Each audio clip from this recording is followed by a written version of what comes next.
Good morning, this is Dwayne, and today we're going to start a new series. I'm going to walk you through my series of newsletters, and there's, I don't know, 39 or 50 of them or something like that, and I'll take one session for each one because I'd like you to see these pages, and two, I will give you the address of these pages so you can go to them and learn in detail.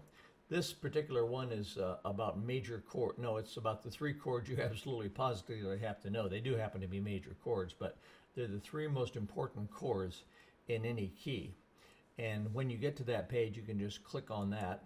And Hi, this is Dwayne, your headless piano teacher. And it will start playing the video. Hi, this is Dwayne. Please click on the talking speaker and I'll explain. And you can listen to the audio as well. So there's video and audio on every page. Anyway, I want to walk you through, as you probably know, there's thousands and thousands of different chords, everything from basic chords to very complex chords. But there are three main chords that you absolutely positively have to know. And I didn't learn that. I'd taken piano lessons for like 7 years, from the time I was 7 to the time I was 14, and I didn't know this by the time I was 14. But a sax player friend of mine named Mike, he said, hey, in order to play the blues, which we did a lot in high school, you have to know the three primary chords, 1, 4, and 5. And I didn't know those from Adam.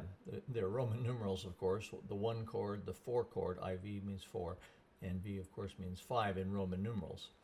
And in any key you play in, doesn't matter whether you play in B flat or C or F or wherever, there's just those three chords which are known as primary chords. There's the chords that occur way, way more than any other chords. They're like family members of that particular key.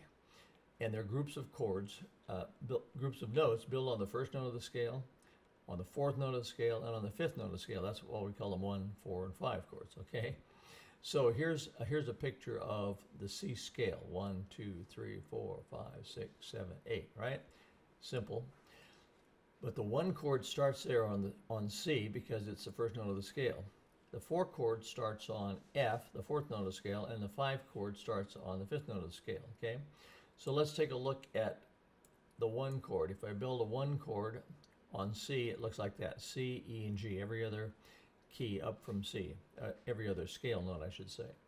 And the 4 chord looks like that. F, A, and C, again, every other scale note up from F, the 4. And the 5 chord is every other scale note up from G, G, B, and D, okay?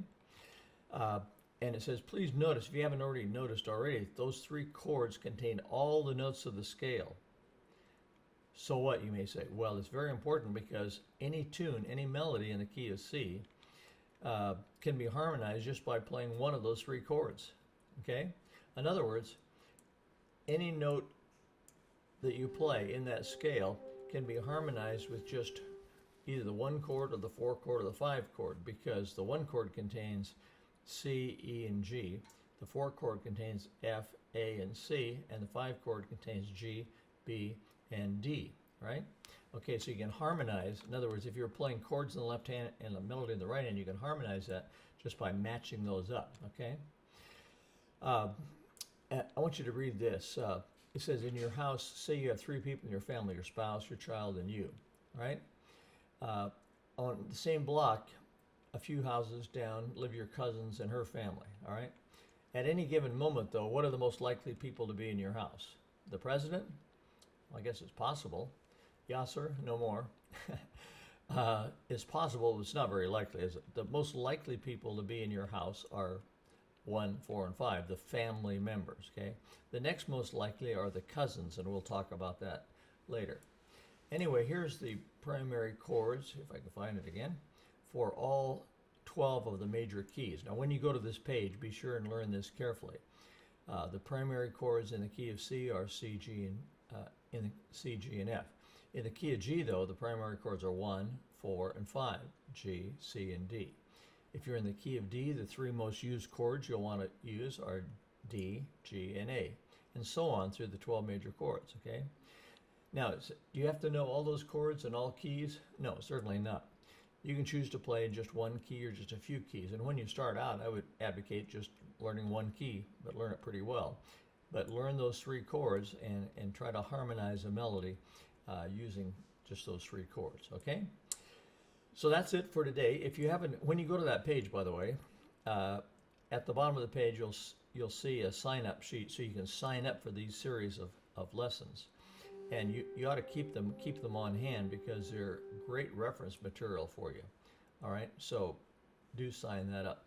And by the way, the address of this I will put in the little information box below this video. So just look down below this video and you'll see the address of that page. And all you need to do is click on that link that I provide and you'll go to that page, okay? And then bookmark it so you can get back to it, of course. All right, thanks for being with me. I hope you enjoyed this little session, and tomorrow we'll take up the next one in the series. So bye-bye for now.